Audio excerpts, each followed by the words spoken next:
Now, I know that Game Week 27 isn't even over yet, but there's already plenty to talk about. So here are players to buy and avoid for Game Week 28.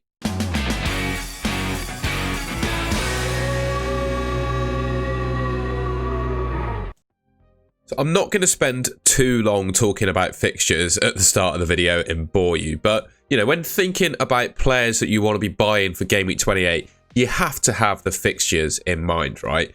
Game Week 28 is a double game week for two teams. Bournemouth have got Sheffield United and Luton at home, and Luton have got Crystal Palace and Bournemouth in a double game week. Game Week 29 is a blank for Bournemouth, but Luton actually play, so they have a double in 28 and a fixture in 29. Other teams that play in 29, we've got Aston Villa, Brentford, Burnley, Fulham, Luton, as I've said, Forest, Tottenham, and West Ham.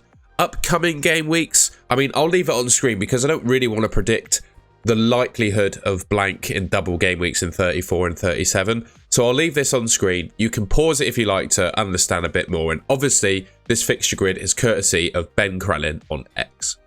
All right, then, the first player I wanted to talk about, and yes, he doesn't have a big exciting double game week in Game Week 28, but Heung-min Son still remains one of the best players in the league, right? He's the Spurs talisman, now to start, takes penalties, plays 90 most games. He's an elite finisher who, when you look at his goals compared to his XG, right, it's massively over-egged on the XG, but that's just because he's an elite finisher. It's not because, he overperforms his stats by luck. The guy is an absolutely clinical finisher. Obviously doesn't blank in Game Week 29, so if you're not free hitting in 29, which some players might be, he's a really good transfer in with that in mind. Even though he doesn't have a double game week in 28, I still think he can take on the double game week midfielders, right? We'll talk about some of them in the upcoming features of this video, but, regardless, I think Son is a fantastic option if you don't have him already.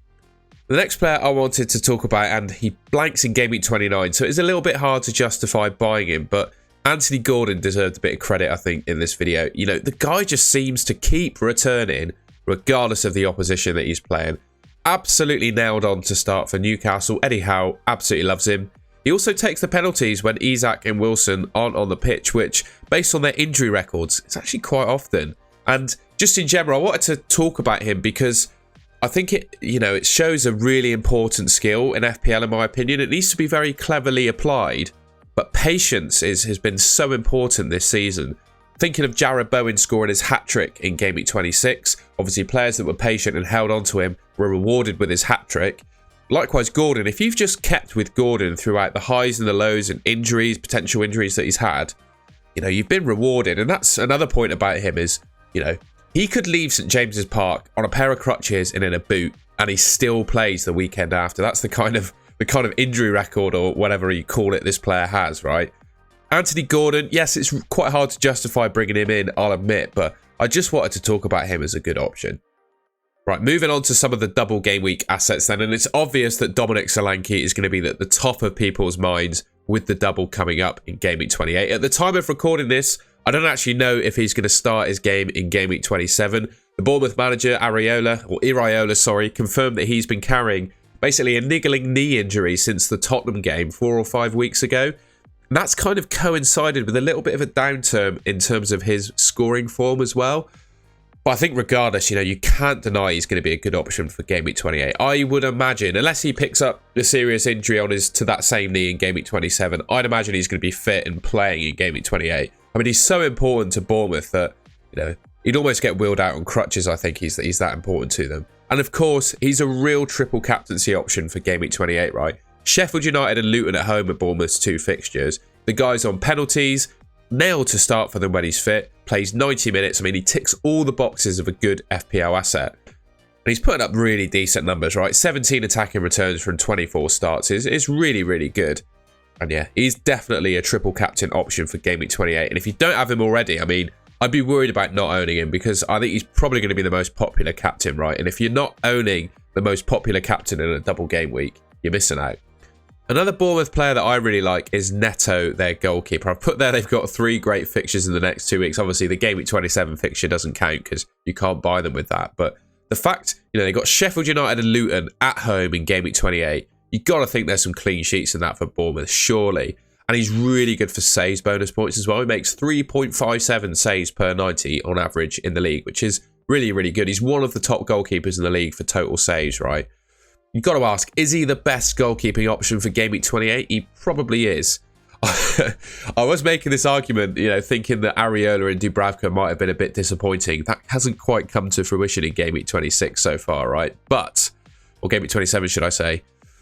Yeah, I still think Neto is a good option, particularly if you're on your free hit in Game Week 29, because beyond Game Week 30, you know, Game Week 30 and on, you know, Everton, Palace, Luton are 3 good fixtures after that. So I wouldn't be scared of starting Neto in 30, 31 and 32 as well. And yeah, with that Game Week 28 double, I really like him as an option. I'm basically going to go through my top Bournemouth assets, I think. Senesi has had a bit of stick I've seen on Twitter recently for the fact that he's on 8 yellow cards, but I still think he's the strongest Bournemouth defender, in my opinion, just because he offers so much more attacking upside than any of the other Bournemouth defenders do. He's nailed on to start for them. And again, like I said, a double game week against Sheffield United and Luton. You've got to think there's probably a clean sheet in there for him. Yes, the 8 yellow cards is a problem. I mean, we'll see how he gets on in Game Week 27, right? If he picks up a yellow in Game Week 27, you'd be a little bit worried about whether he's going to get both games in 28, right? Because 10 yellow cards is a ban. And that, well, I think, is it a 2-game ban if you pick up 10 yellow cards? Someone can let me know in the comments quite how big the ban is. But ultimately, you don't really want to own a player with 10 yellows because he's going to be out your team for a couple of game weeks. But I think with Senesi, the difference in attacking upside between him and the other Bournemouth defenders is big enough where I would still say he's the best. He's got, well, what's that? 5, 4, 9 attacking returns, well, 9 total returns, clean sheets plus attacking returns from 18 starts. So he's returned in half the starts that he's made in the league, which I don't think is too bad. And like I said, Sheffield United and Luton coming up, potential attacking returns, potential clean sheets in them. I really like him as an option. I have to talk about Tavernier because he's probably the best Bournemouth midfielder, and making a video about double game week 28, it would make sense to feature him, I think. I'm a little bit underwhelmed by his performance this season, but it's based on nothing, right, other than my memory. But he always seems to pop up with a goal when you least expect it, or when, you know, someone has taken an absolute punt on him. He always seems to do well, I see, and game week 28 could be the time where that's written for him. And I also think I've watched him a few times this season, and he does look quite dangerous for Bournemouth, and I do feel like he should have had more than just 2 goals this season. So, yes, his stats this season, I'll admit, right, are pretty underwhelming, but he's got a double against Sheffield United and Luton. Never forget that, right? Fixtures kind of overtake form, right? And that's 2 of the best fixtures you can ask for. I think you can still consider him a good option. Definitely more of a punt, I'll admit, but yeah, you could well be looking at buying him. And finally, just to talk about the gulf really in Bournemouth defenders, and I'd say the second best Bournemouth defender, if you're looking to get one, is Zabarnyi. 4.4 million, but he's not got a single attacking return so far this season. Not even really had a sniff of one. Yes, you know, they've got a double game week, and yes, he's probably more nailed on than Senesi, just because he doesn't have the 8 yellow card problem, and he's played every game this season so far. But yeah, you compare those attacking stats, right? Yes, he's kept 5 clean sheets. 1 in 5 games he's kept a clean sheet with 0 attacking returns. Whereas with Senesi, he started less games admittedly, but what's that? That's, like I said, 9 attacking returns from 18 starts. I'd still think, even with the risk of the 2 yellow, picking up 2 more yellows, and getting a ban, I prefer Senesi to Zabarnyi, but I have to mention him as an option because, you know, if you want to be really, really risk averse and pretty much guarantee a player that's going to play both games of the double, I think Zabarnyi is your man. It goes without saying that Ollie Watkins is the best Aston Villa asset and probably one of the best assets in the game at the moment. So I'm not even going to talk about him in this video. But one man that does deserve some credit, and I spoke about him in my last video as well, is Douglas Luiz. For the price, he's probably the best midfielder at this price point now, bar obviously Cole Palmer. But Palmer doesn't have a game in 29, whereas Douglas Luiz does. The guy is nailed to start for Aston Villa, takes the penalties, plays 90 minutes, and he just keeps scoring goals and getting assists. He's excellent for bonus points as well. One of the top bonus point scorers in FPL this season. When he gets an attacking return, he usually always gets the 3 bonus points to go alongside it. Yeah, he's just one of the best players at the price point. I mean, what's that? 14 attacking returns from 26 starts. For a guy at the start of the season I thought was a defensive midfielder, well, he shut me up. He's a really good asset, and yeah, I would definitely be looking to buy him. Right, time to talk about some Luton assets then. And my number 1 favourite Luton player, although for a striker, I think it's hard to squeeze him in if you've got a front 3 that you're happy with. But Morris, goes without saying, he's a good option, right? Double game week in 28 against Crystal Palace and Bournemouth.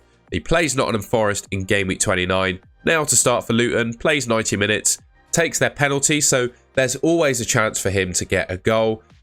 Every time I see him play, right, just the size of the guy, he gives pretty much all Premier League defences an absolute handful. And I think he could score against anyone from open play. And at 5.1 million, if you didn't fancy him for a particular fixture, you know, maybe game week 30, game week 31 coming up, you can just bench him at that price. Or maybe you're planning to wildcard at that point anyway. But I think, you know, three decent fixtures over the next 2 game weeks, I really like him as an option.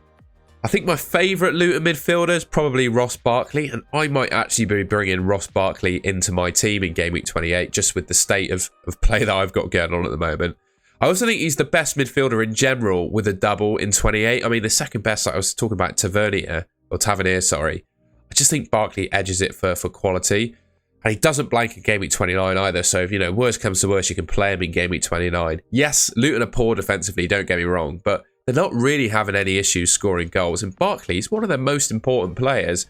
And he's now to start, plays 90 minutes every game for them. The one sort of downside I'd say, he's playing as kind of part of a double midfield pivot.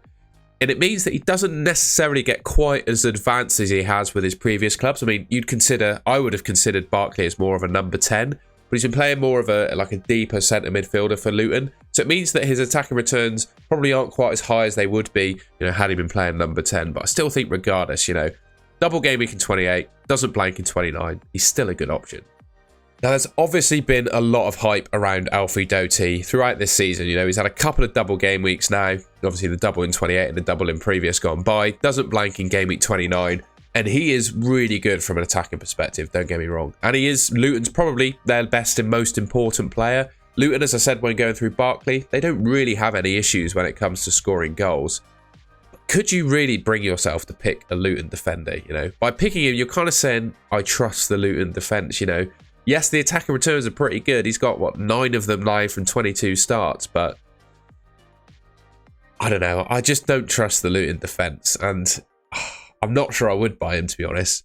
Also, Amari Bell went off injured against Aston Villa, and Doughty didn't finish the game playing left centre-back, I'll admit, but he did play a substantial amount of the game playing at left centre-back without Bell being in the team. He had to get back and defend, basically, to fill in for him. They kind of chopped and changed their lineup against Villa to chase the game, and they obviously got back into it with Doughty playing left wing back. But I'd still say there's a risk that he gets pushed back to left centre back, particularly for some of the games in the next few game weeks, because Luton are really short of fit defenders at the moment. So that's one thing that would put me off, as well as the fact I don't particularly trust the Luton defence. But I guess those attacking returns that he's got, you know, they kind of speak for themselves, really. And there aren't many clean sheets this season to go around, I guess, anyway. So banking on clean sheets this season is probably not the way to go. So yeah, I can't not talk about Doughty as an option, can I? Now, this isn't really a player to buy for game week 28. I don't think I can advise you to buy Kelleher ahead of Man City in a blank, right? But I need to talk about him because I think once you get past game week 29, I think he's going to be a really nice option. I have a feeling that Alisson is probably not going to be out for the season, but he's going to be missing quite a bit more time with his injury. I think Klopp, he hasn't given away the exact details of it, but he's suggested that the Alisson injury is quite bad. And obviously, we've seen no sign of him so far. Kelleher's 3.7 million. He's the cheapest goalkeeper in the game, and he's starting for one of the best, let's be honest, one of the best defences in the league. And he's playing really well for them as well. One thing I would say, he makes a good amount of saves too. So not only does he have a good potential of keeping clean sheets playing for Liverpool, but he's also got potential for getting some saves bonus. And he's 3.7 million. Like I said, it's probably not the right time to be bringing him into your team, but for a player to buy and avoid video, I can't not talk about him. You know, the cheapest, pretty much, well, definitely the cheapest starting goalkeeper in the game. Yeah, I don't think you can ignore him as an option for too much longer at 3.7 million. And finally, I know he's not played against Man United yet at the time I'm recording this video, and he might well absolutely destroy them, but I gotta say, I think De Bruyne is a sell, particularly considering other midfielders have a double game week coming up, right? He's getting his minutes really restricted with the hamstring problem he had last season at the beginning of this one, right? Pep is really using him sparingly to stop him from getting injured again, and if I owned him, I'd just be worried about him starting week on week. I've got a good feeling that he starts in Game Week 27 against Man United. Obviously, that hasn't happened yet, so we don't know. He probably does play against Liverpool in 28, but how well would he actually do, considering, you know, you could buy the likes of Son and Salah, you know, who are better options in my opinion, both more nailed and probably going to score you more points. Because another thing I say about De Bruyne, and it's a benefit of Salah and Son, is De Bruyne's returns are way more weighted towards assists. So across the season, he might get the same total number of returns, but because he gets so many more assists, they obviously don't score as many points as scoring goals does, right? And the likes of Salah and Son, for a similar sort of premium price, they're more weighted towards goals. So they're probably going to score more points is what I'm trying to say. I think certainly after the Man United game, when we know he's probably going to start, probably time to ship him at that point. All right, and that's the end of the video. One of my longer buy and avoid ones coming out on a Saturday evening, just because there's so many players to talk about. You know, with the doubles and blanks we've got coming up, it opens the door to bring in players that you might not necessarily have considered before. So yeah, let me know in the comments if I've missed anyone. One player I would like to talk about, but I couldn't really recommend him, is Muniz of Fulham. He's got a fixture in 29 and he's a 4.5 million striker. I just can't see a way to get him into most people's teams, right? I think most people have got a front three of Haaland, Watkins and Solanke, and probably Tony is a better option come Game Week 29 anyway. So I've not forgotten about Muniz. I just don't think he's the best option. But anyway, if you enjoyed the video, please leave a like rating. As like I said, let me know in the comments if I've missed anyone. Also, let me know who you fancy buying in Game Week 28. And subscribe to the Golden Goal channel, which should be just here, if you want to see more content from me. And I will catch you in my next video.